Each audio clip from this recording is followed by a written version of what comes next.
Assalamualaikum warahmatullahi wabarakatuh. Kami Doi dan Aksi buat adik-adikku anak SMP, MTS, Kota dan Kabupaten Bekasi yang lagi bingung mau cari SMK di mana. Nah, SMK KGB 1 Kota Bekasi solusinya.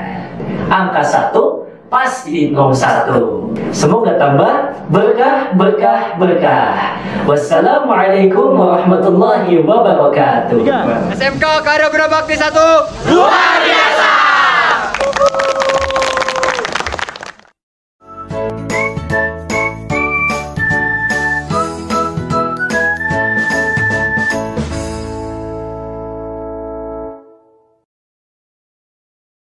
Baik, bismillahirrahmanirrahim. Assalamualaikum warahmatullahi wabarakatuh. Anak-anak, kita masih membahas tentang praktik ekonomi secara Islam. Kemarin kita membahas masalah muamalah, di mana muamalah yang pertama yaitu jual beli. Di dalamnya yaitu kalian sudah mempelajari masalah syarat-syarat jual beli, hiyar dan macam-macamnya. Sekarang kita belajar masalah riba. Apa itu riba? Pengertian riba yaitu bunga uang atau nilai lebih atas penukaran barang. Kalian bisa mempelajari pada hadis riwayat Muslim bahwa Rasulullah Shallallahu Alaihi Wasallam mengutuk orang yang mengambil riba, orang yang mewakilinya, dan orang yang mencatatnya, serta orang-orang yang menyaksikannya. Itu jelas pada hadis riwayat Muslim. Guna menghindari riba, apabila mengadakan jual beli barang sejenis seperti emas dengan emas atau perak dengan perak, ditetapkan syarat-syaratnya sebagai berikut. Yang pertama yaitu harus sama timbangan ukurannya, dilakukan serah terima saat itu juga, dan tunai. Nah, di sini di dalam Islam mengatakan bahwa riba itu hukumnya haram. Perhatikan dengan baik macam-macam riba. Adapun macam-macam riba ya di sini ada 4 golongan disebutkan, yaitu ada riba fadli, riba kordi, riba ya, dan riba nasiah. Nah, kalian akan mempelajari tentang macam-macamnya itu. Silakan kalian mengambil pengertian secara masing-masing. Nah, selanjutnya untuk muamalah berikutnya yaitu utang piutang.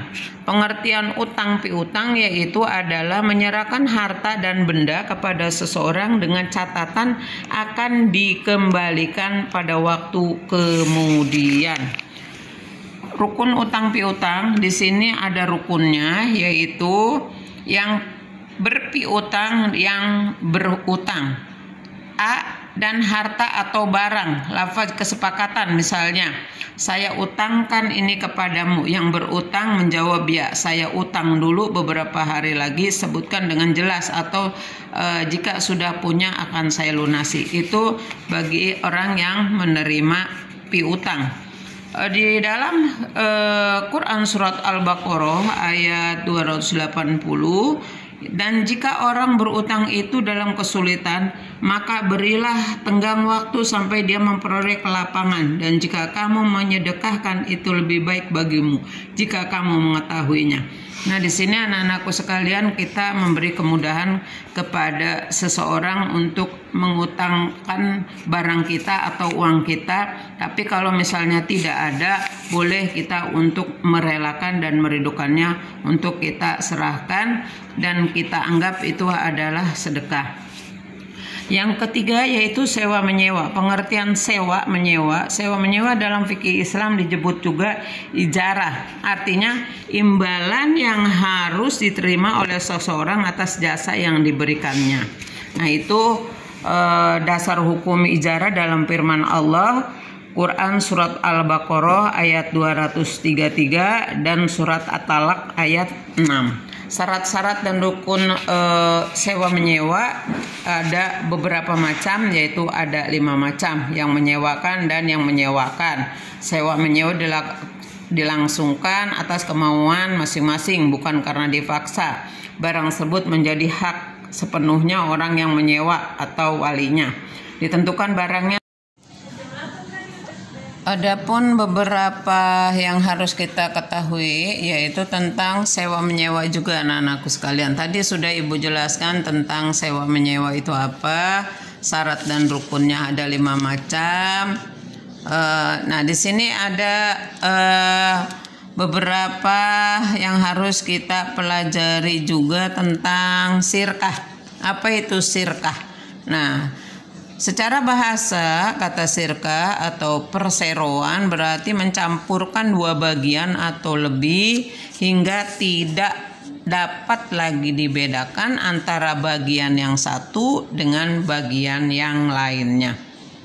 Adapun yaitu bahasan tentang sirkah yaitu kita ketahui yaitu tentang rukun dan syarat sirkah. Nah di sini syarat rukun sirkah ada 3 macam. Coba kalian nanti itu buat keterangan, cari di Google ya, atau kepandaian-kepandaian yang lain kalian bisa kerjakan. Di sini ada juga yaitu macam-macamnya ya. Kalian juga buat rangkuman tentang macam-macam daripada sirkah. Nah ada macam-macamnya juga itu, macam sirkah ada sirkah inat, ada sirkah abdan, ada sirkah wujuh, ada sirkah mufawadah. Nah di sini kalian tolong untuk merangkum ya. Ibu berharap kalian bisa merangkum dari pelajaran tentang prinsip dan praktik